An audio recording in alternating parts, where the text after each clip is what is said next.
Hi, and welcome to It's the Hard Work, People, Passion, and Purpose. This podcast is about people finding their passion and walking into their purpose. And I'm your host, Dr. Terry Ross. This podcast is to help people live the extraordinary life that they dream of. Our guests are people who are doing extraordinary work in the community. They're living their dreams. They found their passion and they're walking in their purpose. And I'm so excited to have with me today Mr. Jason Sharif. Mr. Jason Sharif is founder and executive director of Respect the Haven Community Development Corporation. And let me say that again, Respect the Haven Community Development Corporation, where they focus on four main pillars of economic, education, civics, and social development. Mr. Sharif founded Respect the Haven Community Development Corporation in September of 2021. And already they've done some groundbreaking work. On the economic side, they've done some work where they're looking at breaking barriers to business in the community, and they're also working on equity impact investments. And on the education side, they're recently getting ready to do some work with youth participatory action research. And I'm excited to hear about what that's going to be about. So I'm not going to talk anymore. We're excited to have Mr. Sharif with us to talk about what they're doing in the Whitehaven community. So with no further ado, Mr. Jason Sharif, founder and executive director of Respect the Haven Community Development Corporation. Tell us who you are, why you founded your organization, and what are you all up to right now? Absolutely. Well, hey, thank you for having me. I love the name of your show. It's the hard work because definitely I have a heart and people, passion and purpose. I tell everybody, I came back home and I found my passion, and I'm working in my Yes, purpose with Respect the yes, Haven. So Respect the Haven CDC is a grassroots community development corporation, founded in 2021 to serve the predominantly Black, disinvested, and underserved community of Whitehaven, located in Southwest Memphis, Tennessee. I was raised in Whitehaven. Ended up moving away. Where I was raised. First of all, I was raised in Whitehaven. All my education was done in Whitehaven, Garden View Elementary, John P. Freeman Optional School, Whitehaven High School. After graduating from Whitehaven High School, I went off to college, Jackson State University. the Came I back home love. in I love. Yes, Wait, are you from Jackson State? You I graduated from Jackson am. I State? am a Uh-oh. Jacksonian. All right, Yes. yeah. Yeah, so came back home in 2000, 2001. Began working for the Department of Children's Services as a CPS investigator, juvenile justice probation officer. In 2006, I ended up transferring to Nashville to get my master's degree in public administration from Tennessee State University. So I went from JSU to TSU. TSU, Imagine yes. that. But while in Nashville, I was appointed the Juvenile Justice Regional Coordinator for the Department of Children's Services, responsible for creating policy, regional policy and statewide policy for the Yes. program. Ended up leaving state government in 2012, moving to Houston, and believe it or not, becoming a door-to-door cable salesman. For Comcast, I was going door to door selling cable for 7 years, and I tell folks it was the best job I had, the most money I ever made. I just really enjoyed it. Houston is probably the second most diverse city behind New York City. So I'm Okay. going door to door. One day I'm in the hood knocking, next door I'm knocking $1 million neighborhoods. Then I'm in Chinatown. So I really enjoyed it. And Jamie Foxx, who was a door-to-door salesman, said, 2 years of door-to-door selling is equivalent to a 4-year degree in communication. So I did it Yes. for 7 years. So I kind of had like a master's in communication. Yes. But in 2019, I ended up moving back home to Memphis to help take care of my elderly grandfather. So I ended up moving back in my childhood home in Whitehaven, and just seeing the changes in Whitehaven from when I was a child, growing up in the 80s and the 90s. Whitehaven was a magical place, a lot to do. When the white flight happened and the disinvestment happened and the businesses happened, that's when the neighborhood started to go down. And when I came back home and saw the change in my neighborhood, I acted on my own. And I started this organization called Respect the Haven. Respect the Haven is a battle cry that we've been saying in Whitehaven for years. It's just the pride that we have in our community. It was started by the phrase "respect the Haven" was started by the Whitehaven football coach Rodney Salisbury, who is the Yes. on my board of directors. He our vice president. So I told him, man, we first was working with an organization called the Brothers Roundtable, and then when we started "Respect the Haven," I said, well, let's take your phrase "Respect the Haven" and let's turn it into a community organization, and that's what we did. And so we've been doing this since September 2021. Well, that's amazing, and you're in good hands with Coach Salisbury. Yes, I'm glad to know that that's where that came from, and that you really connected when you moved back. So, thank you for moving back to Memphis and definitely taking an interest in making sure that the word respect is out there, and that's what we need to move more toward. Just respect. I talk to children all the time because I'm in the school system as well, and we've kind of lost what the word respect means. They kind of know what it means from a child to an adult, but then how do you Mm-hmm. respect your fellow classmate? How do you respect your Absolutely. neighbor? How do you respect the person at the store or at the mall? So thank you so much for elevating the word respect just in your company's name. So tell us, Absolutely. absolutely. So thank you for that. So tell me, what in Respect to Haven, what do you all stand for? What's the work that you all do? Yeah, so we work in what we call our four pillars of community development: economic, educational, civic, and social. Because we recognize that business, education, government, and culture are the four rivers of community life. And without those four institutions, you do not have a vibrant community. So we focus on the whole community and not just one area. So those are the four areas that we work in. Oh, thank you so much for that. And it's so important that we talk about economics anytime we're talking about uplifting people. We talk about hope, we talk about socialization, we talk about culture, but if you don't have an economic base, you don't have anything to stand on, and especially in a society that's built on capitalism. You need to have an economic base. And if any community need an economic base, it is the Black community. We definitely need to develop an economic base. So thank you. Talk about economics. What are you all doing around economics in respect to Haiti?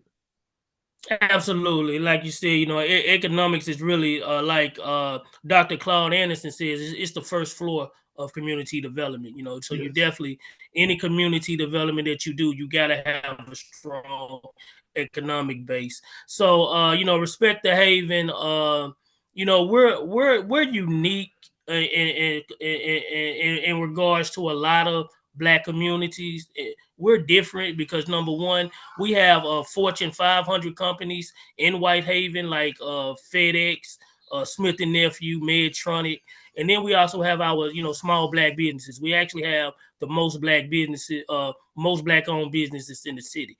So Okay. Whitehaven, we have a strong economic base already, and we just want to build on that base. We have a Respect Black Business initiative where we help promote and support our Black businesses. And we just partnered with the city of Memphis, the city of Memphis Office of Business Diversity and Compliance, along with the Living Cities, Main Street America, and the Truist Foundation for the Breaking Barriers to Business initiative. And this is a 3-year initiative where we are focusing on Black businesses in Whitehaven, the barriers that they are facing, and trying to eliminate those barriers. And we have formed a business advisory council of 10 Black-owned businesses to advise us, to let us know the challenges that they're facing, so we can Okay. help not only, so we can help continue to strengthen the Black businesses in Whitehaven. That's awesome. I'm glad to hear that you all have that advisory council because listening to the people and their needs. So, with that advisory council, once you all get that information, who do you all take the information back to help impact the community? Absolutely. So again, we're working with the city of Memphis. So this information is being collected and being brought back to the city of Memphis Office of Business Diversity and Compliance. We also working with 2 national partners on this. We're working with Main Street America and we're working with Living Cities, and then we're working with Truist Foundation, which is the foundation side of Truist Bank.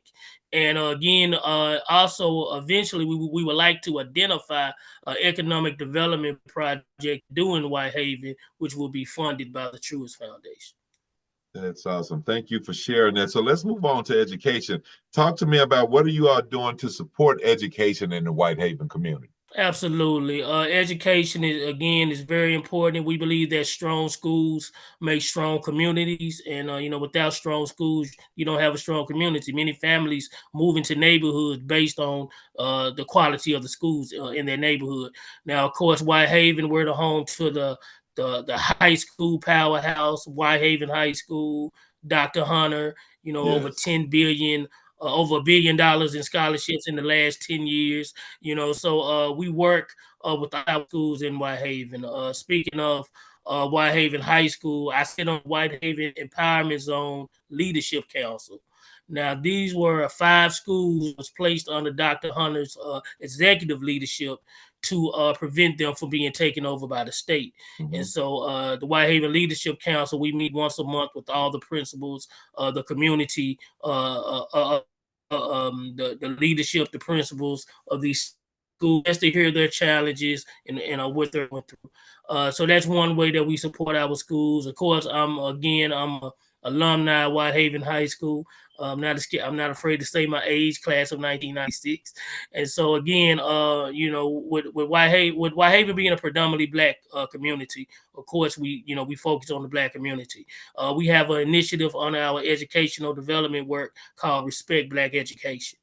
And one thing we just did, we awarded six $500 scholarships to Whitehaven seniors who chose to go to an historically black college and university.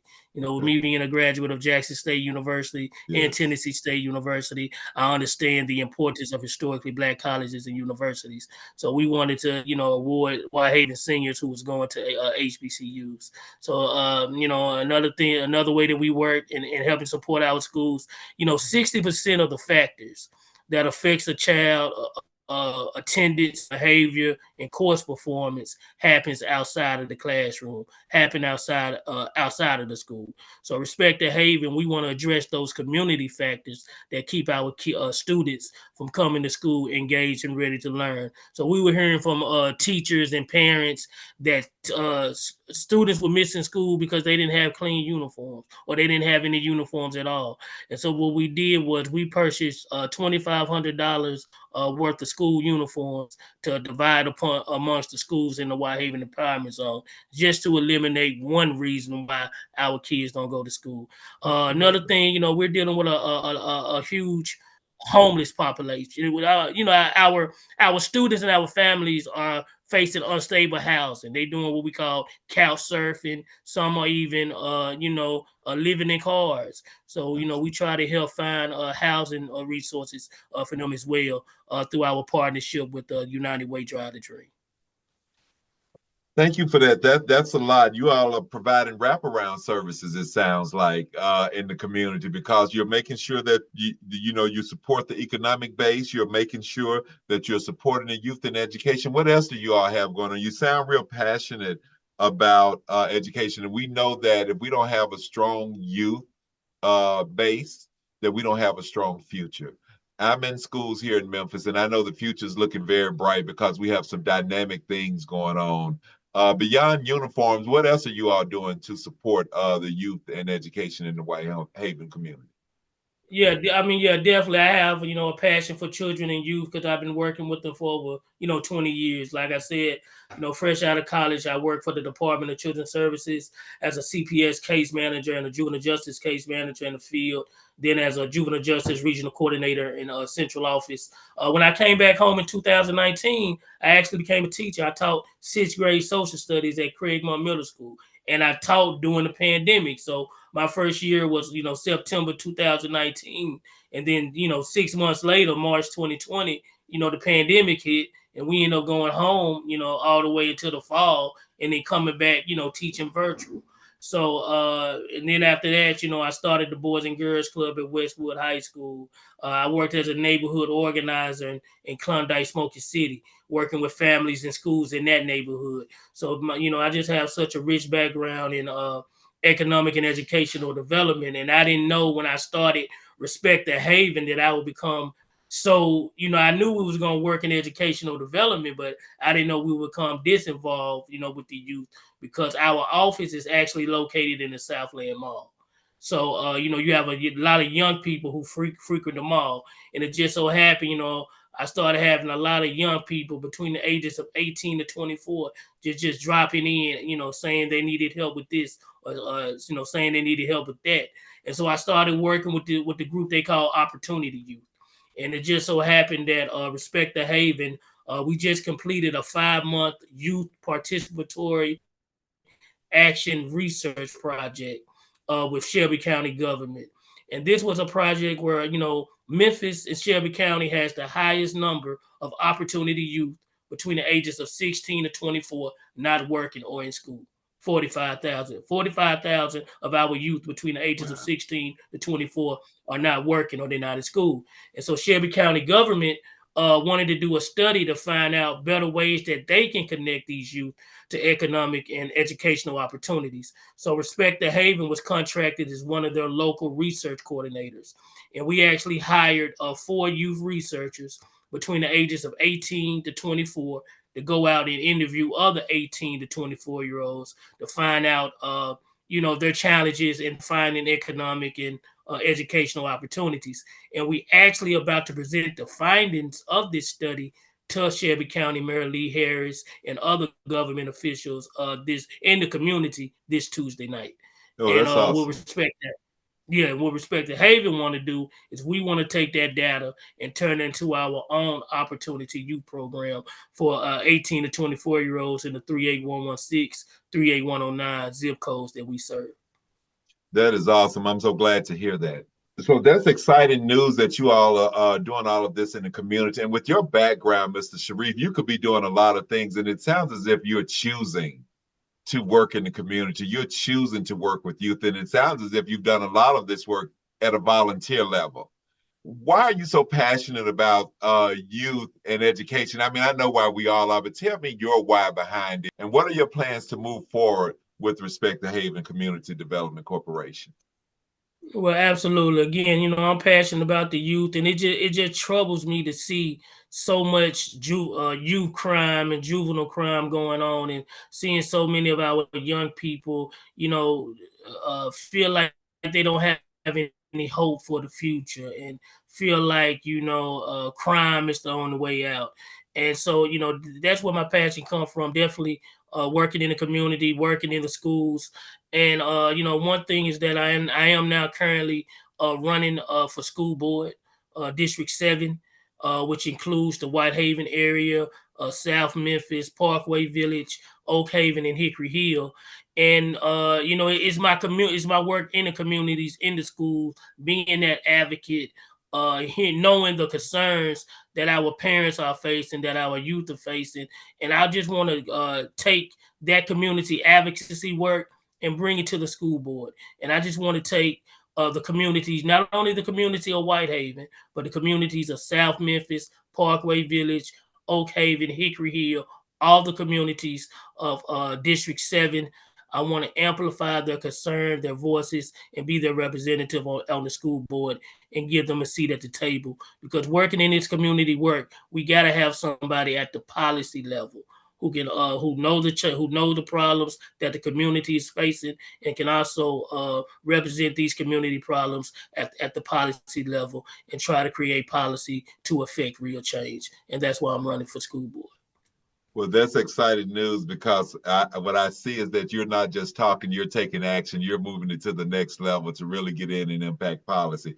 Thank you for sharing that with us. So tell us what's going on in the civics world with Respect the Haven, with your civic work. Right. So, absolutely. So, we try to teach like one person can make a difference. We try to, on our civic development work, we really want to get people engaged in politics.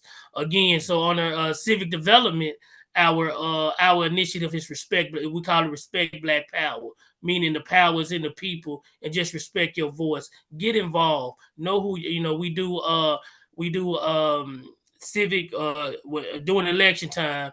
We do candidate forums. We educate people. We encourage them to know who your city council people are for Whitehaven, who your county commissioners are, who your school board members are. So we do a lot of civic education and just to inspire the citizens to get involved with the government side and with the civic side of life, and to really know who your elected officials and to hold them accountable and to get involved and make your by leading by example. I tell everybody, I came back home in 2019. I didn't have a title, I didn't have a position. I just saw a need in my community. I stepped up. I had the passion. I'm now, I have relationships with all my elected officials. I have a relationship with both mayors where I can pick up the phone and I can call them. And that's just me having a passion and they seeing a passion in me. So you don't, you can be a regular person to make a difference. And that's the message that we try to portray in our civic development work, that you stand up and be the change. Even now, I tell people all the time, I'm 45 years old. I never thought I would start my own nonprofit, and I never, thought I would run for office. But I'm just trying to lead by example and show that one person can make a difference. All you got to have the passion and the heart. And I tell people all the time, I didn't find my passion and purpose till I was way after 40. So, and that's what we try to, let the community know on the civic side. Well, thank you for sharing that, because it's important for our children to know that their voice matters, that you matter, and that you can speak up. And so many of our children, the reason they're hurting and feeling helpless and hopeless is because they don't feel like they matter. They don't feel like they have a voice. And that's a learned behavior. Being helpless and being hopeless and giving up, you learn that, because I have never met a 5-year-old that don't believe that they can be an astronaut, a ballerina, president, a transformer, Spider-Man. They believe they can be whatever they want to be. It's not until they get older and they begin to learn all of these other things that they don't believe. So this is important work that you're doing, Mr. Sharif, with Respect the Haven, that you're not just focusing on economics and education, you're also focusing on the civic side, so that they can know that it is we the people that makes a difference. And not only are you focusing on we the people, but again, you're looking to get in office and make a difference. So talk to us about social development. What is the social development piece of Respect the Haven? Again, that's just us learning to love each other, being a community again, putting the neighbor back in neighborhoods, Yes. we have what we call our Black Code of Conduct that we adopted, which it includes laws like we do not kill each other, we do not fight each other, we do not steal from one another, we pull our money together and our resources together to start our own businesses. So we have like a code that we live by, where we gonna love each other, support each other. Yeah, so we also like focusing on blight and cleaning up our communities. That's a big thing when it comes to social. Because kids don't want to walk to school and see all this trash in their community, see tires and dumping along the road while they're walking to school. So we do community cleanups. We do a lot of stop the violence work. Right now. We partner with organizations like Heal 901 and 901 Block Squad in the Nation of Islam to go into some of our apartments and help with violence interruption efforts and feeding the community and just bringing that sense of community back, brotherhood, sisterhood. So that's what we work. That's what we mean under social development. Just creating a vibrant social life where we can just live together as brothers and sisters and try to, cut out some of this fighting and violence. Well, thank you so much for sharing this and sharing with us what you all are doing with Respect the Haven Community Development Corporation. You all are doing some remarkable work in economics, education, civics, and social development. And we're glad that you are focusing on our youth, that you're focusing on education, and that you're focusing on economics. And I'm so glad that you shared that piece, that economics is the foundation of any community, any organization. It's the foundation of a home. So we can say, oh, you don't want to love money, you better have some money. And that's what this show is about. It's the hard work is about health and wealth. That's what we're talking about. And what you are doing is you're focusing on the health of the community and the wealth of the community. So thank you so much for sharing this with us. Is there anything else that you'd like to share with us about Respect the Haven Community Development Corporation? Yeah, well, I know we talked about education and youth, and I just want to mention how we met. We met at the youth symposium at the University of Memphis, Yes. ABC 24 youth symposium, where I was talking to the youth about civic development, civic engagement, and getting involved in the political process. So so that's what we met, working with the youth. Thank you for inviting me on your podcast. I truly appreciate it. Thank you so much, and thank you. You can come back and join us anytime. Give us updates on what's happening in the Whitehaven community here in Memphis and what you all are doing with Respect the Haven Community Development Corporation. And I want to thank my audience for joining us this evening on this The Hard Work, People, Passion, and Purpose podcast for people who found their passion and walking in their purpose. And remember to enjoy the journey because someone wishes they were in your shoes. Thank you.